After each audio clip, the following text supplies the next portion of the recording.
Have you ever checked your bank account the day before payday and felt your stomach drop?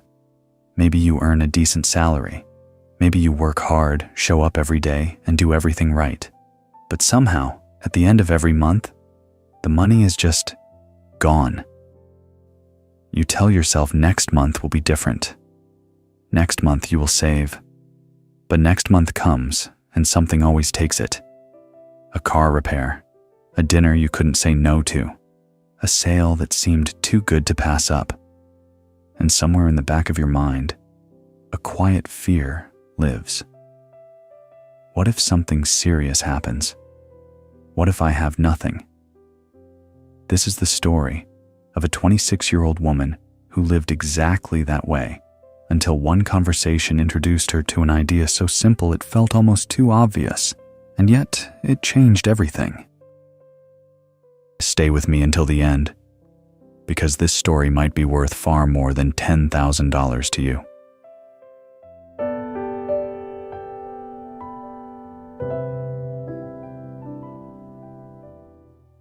In a mid-sized city where the cost of living quietly outpaced most people's salaries, there lived a 26-year-old woman named Maya.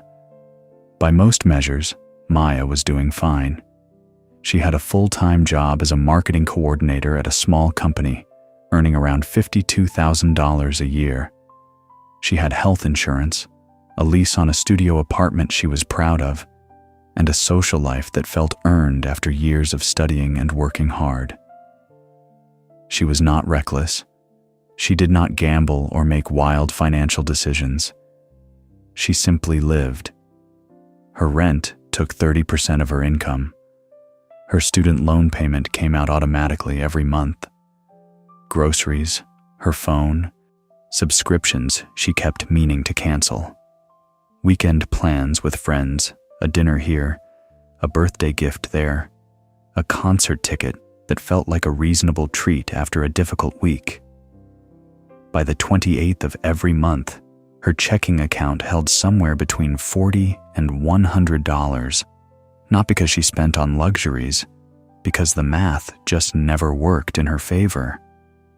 The thing that bothered Maya most was not the number itself, it was the feeling it created. She could not negotiate at work. If they lowballed her raise offer, she needed the money too urgently to push back.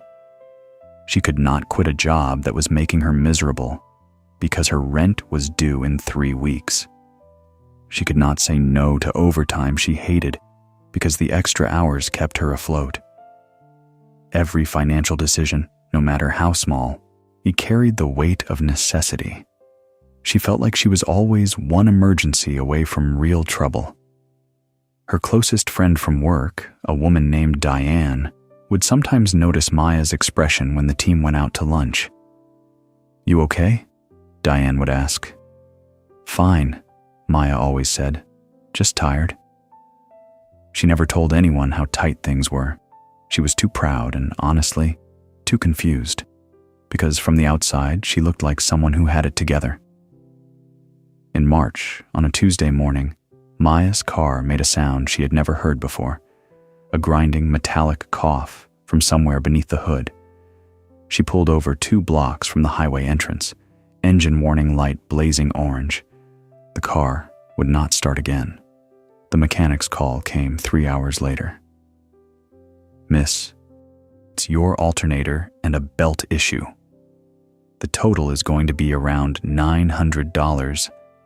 $900. Maya sat in the plastic chair of the waiting room and opened her banking app. Her account showed $263. Payday was 11 days away. She had to call her mother. It was the most humiliating phone call of her adult life, not because her mother judged her, but because she did not. Her mother just said, "Of course, sweetheart." "I'll transfer it now," and Maya sat there thinking, I am 26 years old.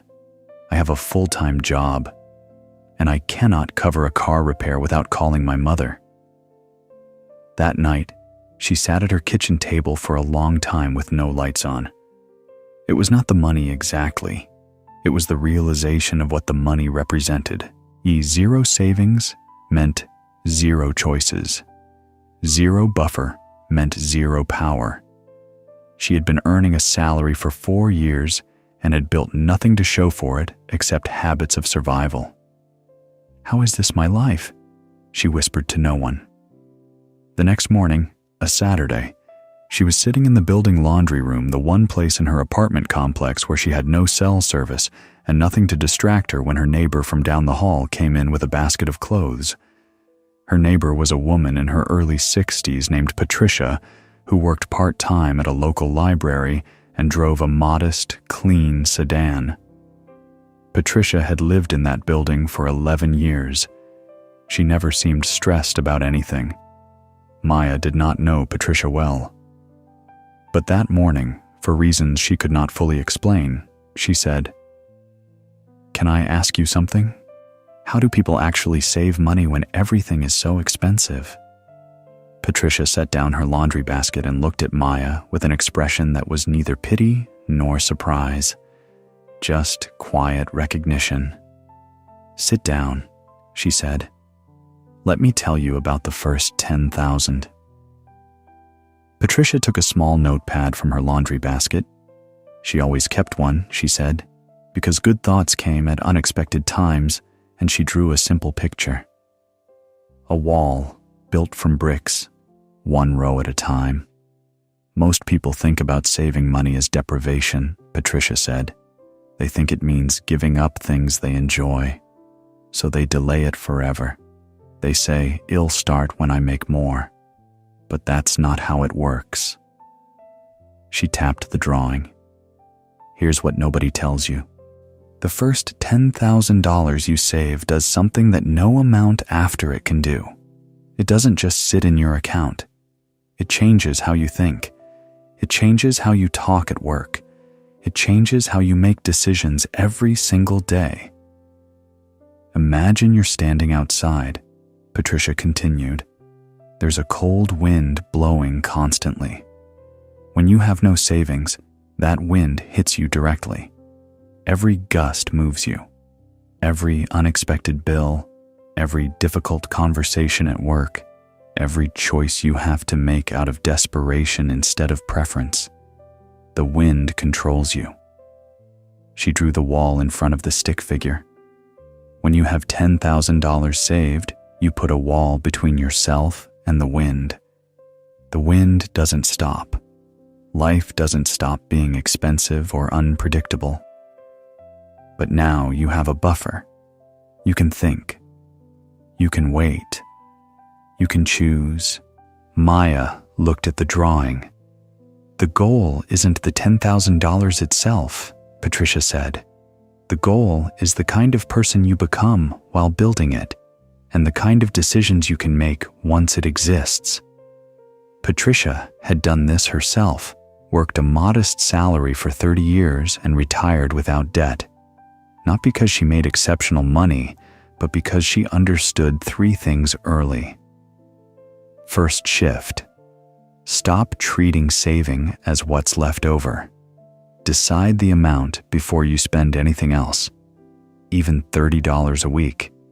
It's not the size, it's the habit of paying yourself before you pay everything else. Second shift. Give the money a name. Not savings, that's too abstract. Call it your no emergency fund, or your I can breathe fund. Name it what it actually does for you. Because when it's real in your mind, you protect it differently. The third shift. Don't touch it unless you would be willing to explain the reason to your future self 6 months from now. Not your current self, your future self. That question alone stops 90% of bad withdrawals. She folded the notepad drawing and slid it across to Maya. "It took me 2 years to save my first 10,000. It felt impossibly slow.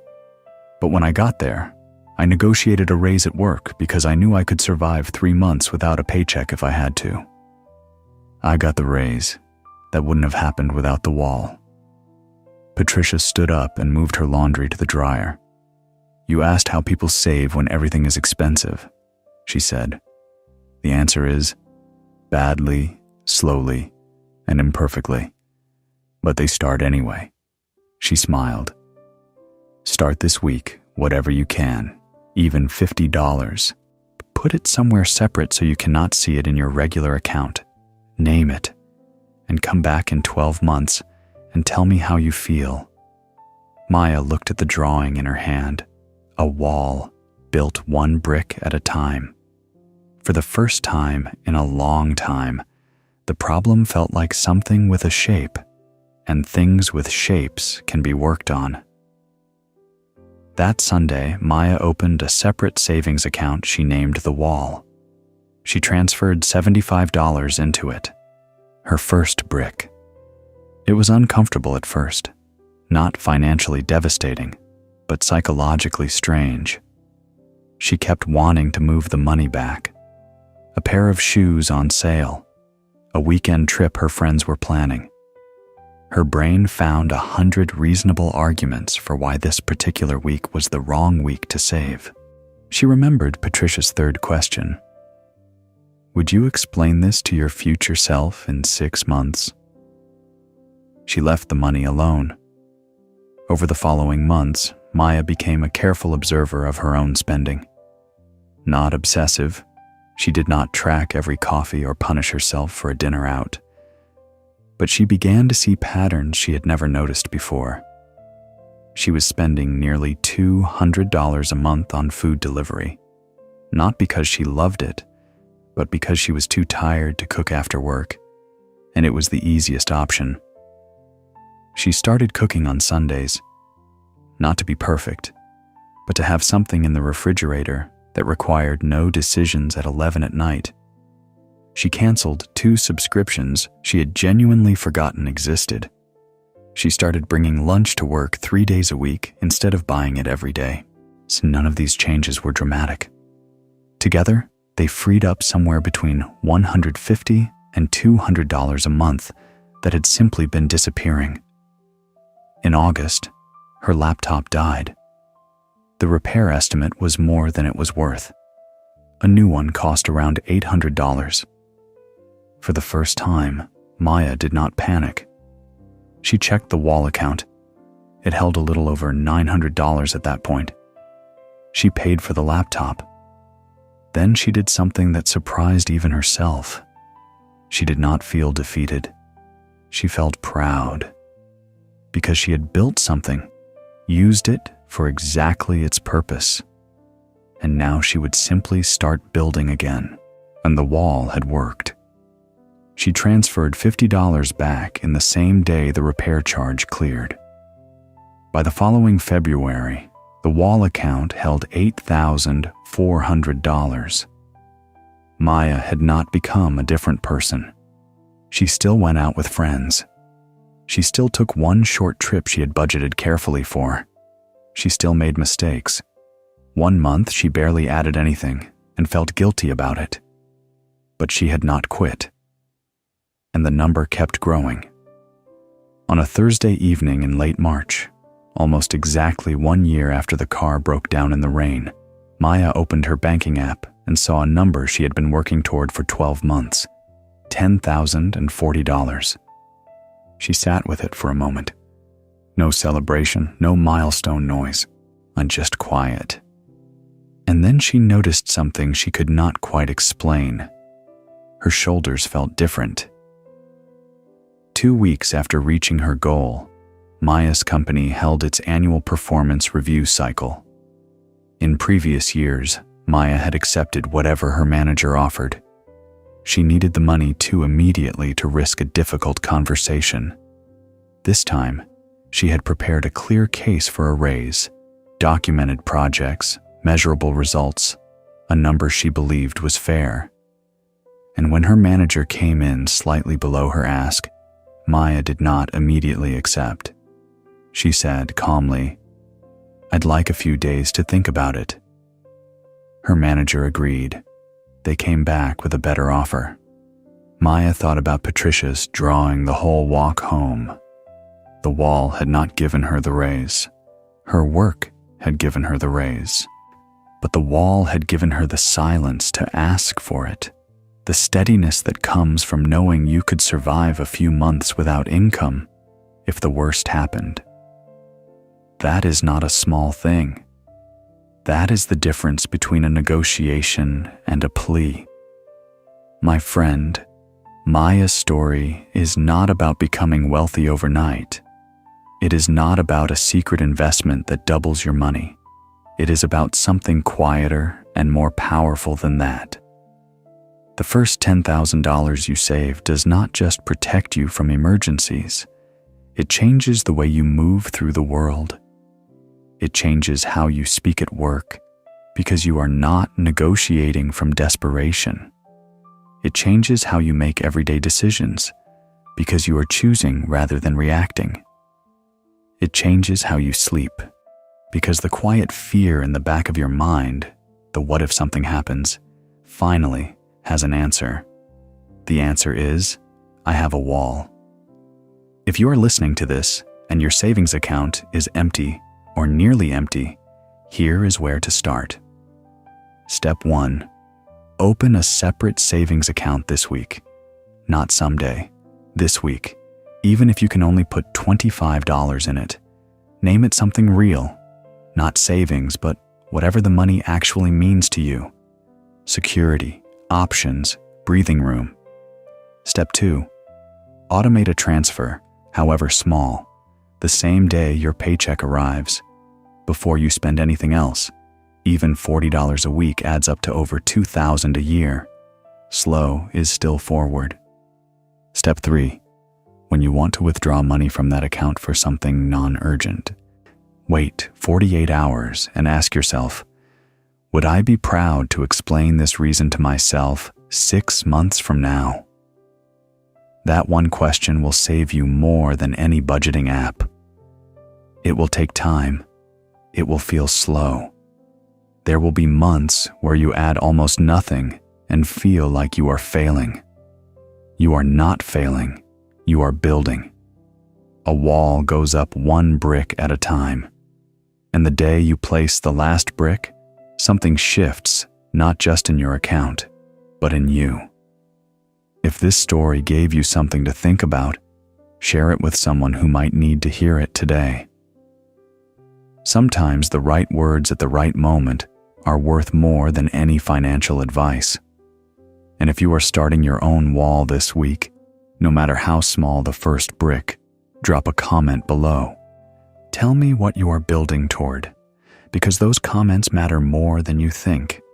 Subscribe for more stories like this one, and until next time, build something that lasts.